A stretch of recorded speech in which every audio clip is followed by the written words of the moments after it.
องค์การกระแดงแห่งชาติลาวจัดพิธีประดับเหรียญการละนึก50 ปี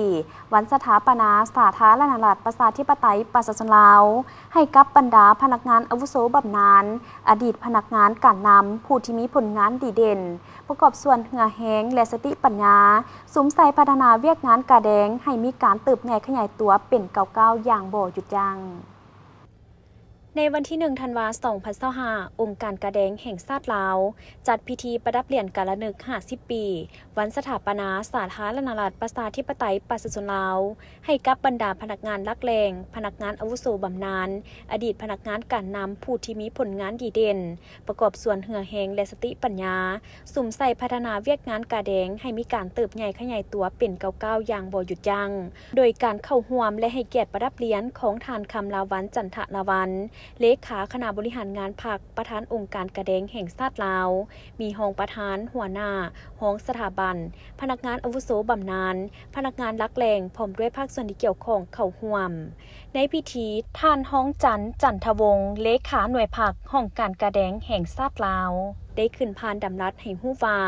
เพื่อหวนคืนวันมหาไสยสนะก่อนหน้านี้เมื่อ50 ปีก่อนต่อจิตวิญญาณแห่งการปฏิวัติศาสตร์ประชาธิปไตยและนึกถึงผลงานและความเสียสละอันยิ่งใหญ่ของบรรดาผู้นำนักรบปฏิวัติประชาธิปไตยและนึกถึงผลงานและการเสียสละอันยิ่งใหญ่ของบรรดาผู้นำนักรบปฏิวัติวีรชนสมาชิกพรรคพนักงานและประชาชนบรรดาเผ่า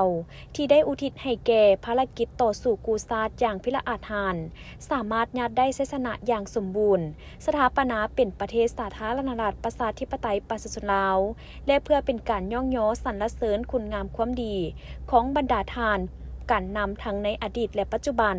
ตลอดฮอดพนักงานขั้นต่างๆที่ได้ประกอบส่วนสร้างสรรค์พัฒนาประเทศชาติและพัฒนาในเวียกงานกระแดงตลอดระยะผ่านมานั้นพรรคและรัฐบาลจึงได้มอบเหรียญการละนึก50 ปี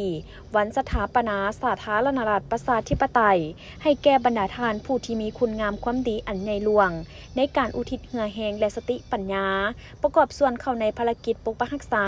และสร้างสรรค์พัฒนาประเทศชาติตลอดระยะผ่านมาพร้อมทั้งผ่านรัฐดำรัสประธานประเทศฉบับเลขที่300/ปปทลงวันที่20 พฤศจิกายน 2025ว่าด้วยการประดับเหรียญการละนึก50 ปีวันสถาปนาสาธารณรัฐประชาธิปไตยประชาชนลาวให้แก่สมาชิกพรรคประจำการและสมาชิกพรรคบำนาญขององค์การกระแดงแห่งชาติลาวจำนวน69 สหายหญิง29 สหายในนี้พนักงานรัฐกรที่ประจำการ44 สหายหญิง23 สหายพนักงานอาวุโสบำนาญ25 สหายหญิง6 สหายที่มีผลงานคุณงามความดีในภารกิจปกปักรักษาและสร้างสรรค์พัฒนาประเทศชาติตลอดระยะผ่านมา